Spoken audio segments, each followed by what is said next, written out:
ओम सर्वमंगल मांगल्ये शिवे सर्वार्थसाधिके शरण्ये त्र्यंबके गौरी नारायणी नमस्तुते। जय माता दी। आप सभी दोस्तों को चैत्र नवरात्रि पर भी ढेर सारी शुभकामनाएं। दोस्तों, इस पोस्ट में हम जानेंगे घट स्थापना की पूजा विधि, घट स्थापना की विधि, मंत्र सहित और नियम। और सबसे जरूरी जानेंगे हमें घट स्थापना किस मुहूर्त में नहीं करनी है, यानी अशुभ मुहूर्त के बारे में। आइए शुरू करते हैं। तो जयकारा लगाइए जय माता की। देश भर में चैत्र नवरात्रि का पर्व 9 अप्रैल 2024 से मनाया जाएगा। नवरात्र का अर्थ है कि 9 विशेष रातें। इन 9 रातों में देवी शक्ति व उनके 9 रूपों की विशेष पूजा की जाती है। नवरात्रि के पहले दिन घर घर में घट स्थापना कर व्रत पूजन शुरू किया जाता है। माँ दुर्गा की पूजा का उत्सव नवरात्रि 9 अप्रैल 2024 मंगलवार से शुरू हो रहा है। इसके लिए पहले दिन शुभ समय में कलश स्थापना का नियम है। इस अनुष्ठान से माता को निमंत्रण दिया जाता है, इसीलिए इसका समय शुभ होना जरूरी होता है, वरना आशीर्वाद की जगह माता का प्रकोप झेलना पड़ता है। तो आइए जानते हैं नवरात्रि के लिए शुभ समय क्या रहेगा। सबसे पहले जानते हैं कि कलश स्थापना घर पर क्यों करनी चाहिए, क्या इसका महत्व है। कलश स्थापना का अर्थ है नवरात्रि के वक्त ब्रह्मांड में मौजूद शक्ति तत्व का घट यानी कलश में आवाहन करना। शक्ति तत्व के कारण घर की नकारात्मक ऊर्जा खत्म हो जाती है। नवरात्रि के पहले दिन पूजा की शुरुआत दुर्गा पूजा के लिए संकल्प लेकर ईशान को कलश स्थापना करके की जाती है। नवरात्रि में स्थापित कलश नकारात्मक ऊर्जा खत्म कर देता है, इससे घर में शांति रहती है। कलश को सुख और समृद्धि देने वाला माना गया है। घर में रखा कलश माहौल भक्तिमय बनाता है, इससे पूजा में एकाग्रता बढ़ती है और घर में बीमारियां हो तो नारियल का कलश उसको दूर करने में मदद करता है। इसके साथ कलश को भगवान गणेश का रूप भी माना जाता है, इससे कामकाज में आ रही रुकावटें भी दूर होती हैं। तो इसलिए हमें घर पर कलश स्थापना करनी चाहिए।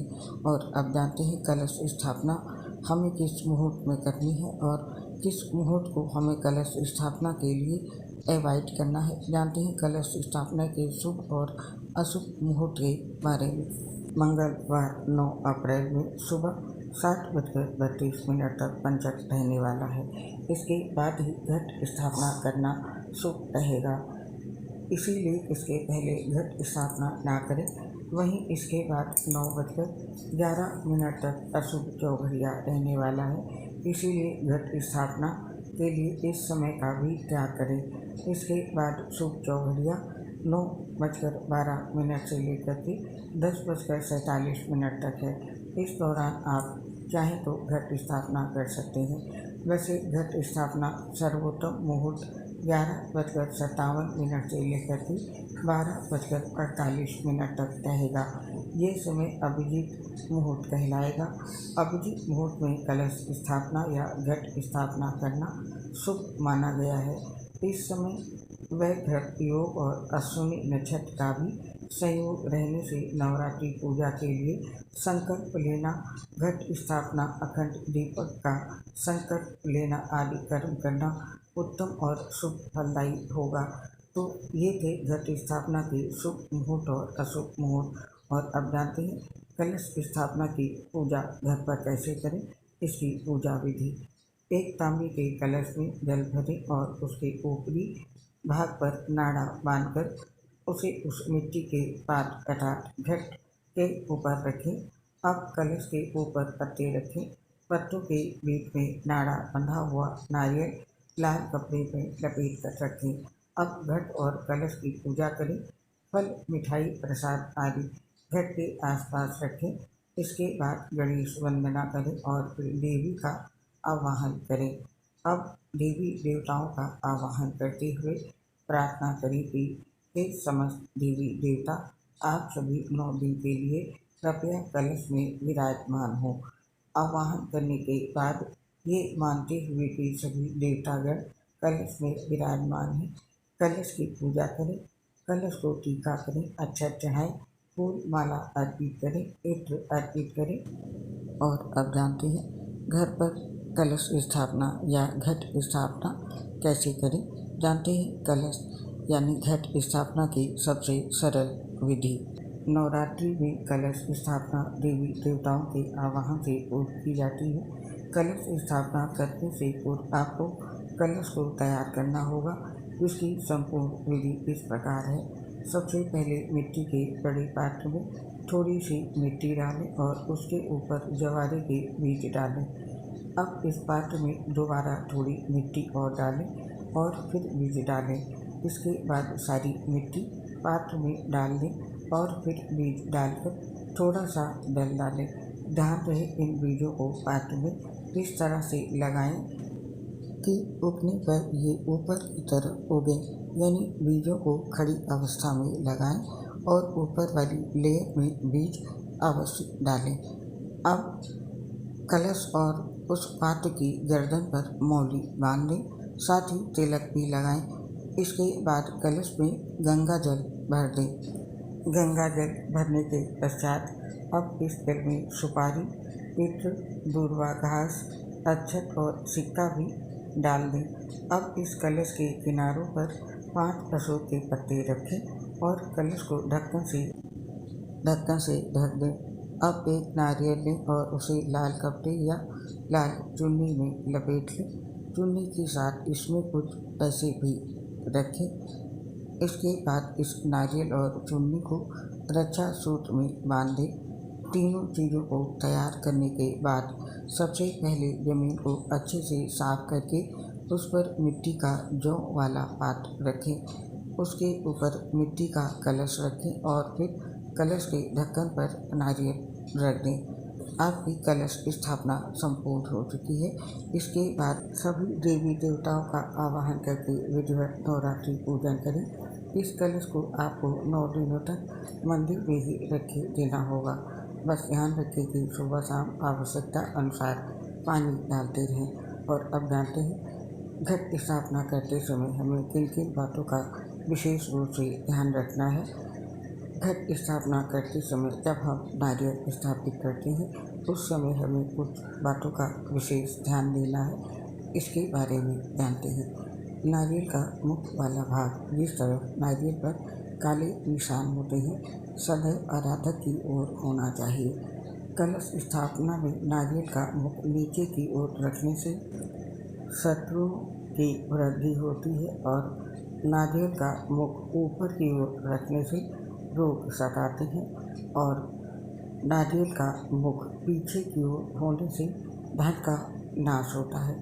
तो नवरात्रि पर जब भी कलश स्थापित करें और नारियल स्थापित करें उसके ऊपर, तो इन बातों का विशेष ध्यान रखें। और अब जानते हैं घट स्थापना में किन किन बातों का ध्यान रखना है। शास्त्रों के अनुसार कलश स्थापना या घट स्थापना में हमेशा सोने, चांदी, तांबे या फिर मिट्टी से बने कलश का ही इस्तेमाल किया जाना चाहिए। पूजा के लिए लोहे के कलश या स्टील से बने कलश का प्रयोग नहीं करना चाहिए। और कलश की स्थापना के दौरान दिशा का भी विशेष ख्याल रखें। कलश की स्थापना या तो उत्तर दिशा में या फिर पूर्व दिशा में ही करनी चाहिए। इसके साथ ही कलश स्थापना करते समय कलश स्थापना करने से पहले उस स्थान को अच्छे से साफ सफाई कर लें और वहां पर गंगा जल का छिड़काव करें। इसके बाद ही कलश की स्थापना करें। और कलश स्थापना के लिए चिकनी मिट्टी और रेतीली मिट्टी को फैला लें और अष्टदल बनाएं। इसके साथ ही कलश में सप्तमृत्तिका, सुपारी, सिक्का, सुगंध, सर्व औषधि, कौड़ी, शहद, गंगाजल, पंचपल्लव, पीपल, आम, बरगद, गूलर और पाखर के पल्लव यदि उपलब्ध न हो तो आम पल्लव डाल दें और लाल रंग के कपड़े में नारियल लपेटकर कलश के ऊपर रख दें। सिंदूर से कलश पर स्वास्तिक लगाएं। कलश के ऊपर मिट्टी के बर्तन में धान या चावल डालकर उसके ऊपर ही कलश स्थापित करें। तो कलश स्थापित करते समय इन बातों का विशेष ध्यान रखें और साथ में कलश स्थापित करते समय ये 10 गलतियाँ बिल्कुल ना करें। कौन कौन सी गलतियाँ हैं ये आइए जानते हैं। घट में गंदी मिट्टी और गंदे पानी का प्रयोग ना करें। नंबर 2, घट को एक बार स्थापित करने के बाद उसे 9 दिनों तक हिलाएं नहीं और गलत दिशा में घट स्थापित ना करें। नंबर 4, जहाँ घट स्थापित किया जा रहा है वहाँ पर और आसपास स्वच्छ स्थान होना चाहिए। नंबर 5, शौचालय या बाथरूम के आसपास घट स्थापित नहीं होना चाहिए। और इसके साथ ही नंबर 6, घट को अपवित्र हाथों से छूना नहीं चाहिए। और नंबर 7, घट स्थापित करने के बाद घट को सूना नहीं छोड़ना चाहिए। नंबर 8, घट के जवारों को विधिवत रूप से नदी आदि में प्रवाहित करते हैं। और नंबर 9, घट की नियमित रूप से पूजा अर्चना करते हैं। तो घट स्थापित किया है तो उसकी पूजा नियमित रूप से करें। और नंबर 10, घट किसी भी रूप में खंडित नहीं होना चाहिए। तो दोस्तों ध्यान रखें, ये 10 गलतियाँ बिल्कुल नहीं होनी पाए घट स्थापना के समय। और आपने इस पोस्ट में डाला घट स्थापना करने का शुभ मुहूर्त और वो समय जब हमें घट स्थापना नहीं करनी है, इस बात का ध्यान रखें। साथ ही इस पोस्ट में आपने जाना कलश स्थापना की विधि, नियम और उससे जुड़ी सभी जरूरी बातें। आप और आपके पूरे परिवार पर आदिशक्ति माँ भवानी का आशीर्वाद सदैव बना रहे। इस कामना के साथ अब इस पोस्ट को समाप्त करने की आपसे आज्ञा चाहते हैं। आपसे शीघ्र मिलेंगे नई पोस्ट के साथ। तब तक के लिए आप सभी को नवरात्रि पर्व की ढेर सारी शुभकामनाएं। दोस्तों हम आपसे अपनी एक प्रॉब्लम शेयर करना चाहते हैं। हम लीवर सोसिस से बहुत ज़्यादा गंभीर बीमारियों से पीड़ित हैं, जिसकी वजह से पोस्ट बनाते समय काफ़ी दिक्कतों का सामना करना पड़ता है।